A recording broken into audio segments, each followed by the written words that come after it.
41.425 мигранти пристигнале со брод на шпанските Канарски острови од Западна Африка помеѓу 1 јануари и 30 ноември, според владините бројки, рекорд на сите времења. Повеќето се од Мали, Сенегал и Мароко. Возрастните имигранти се држат во кампови додека чекаат трансфер на шпанско копно. Меѓу жителите е и 36-годишниот Бокар Гуја од Мавританија.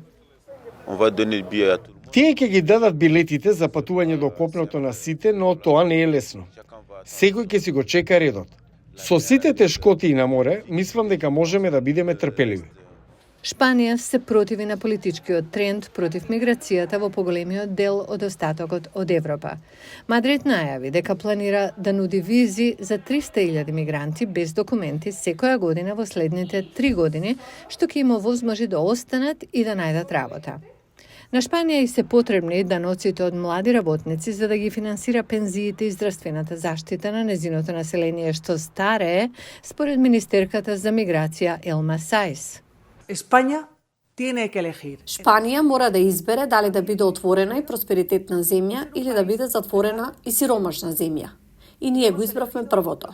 Затоа веќе има 2,9 милиони странци кои плаќаат месечни придонеси за социјално осигурување. Визите ќе им бидат понудени само на мигрантите кои веќе се во Шпанија. Истовремено, Мадрид вели дека ги ограничува новите пристигнувања преку склучување договори со африканските држави за да го ограничи заминувањето на мигрантите и да ги зголеми патролите. Шпанија исто така повика граничната агенција на Европската унија Frontex да продолжи со операциите во регионот. Но на Канарските острови тензиите растат.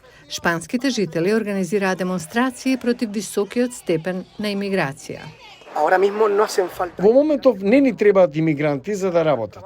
Она што ни треба е да им дадеме работа на оние на Канарските острови во Шпанија воопшто.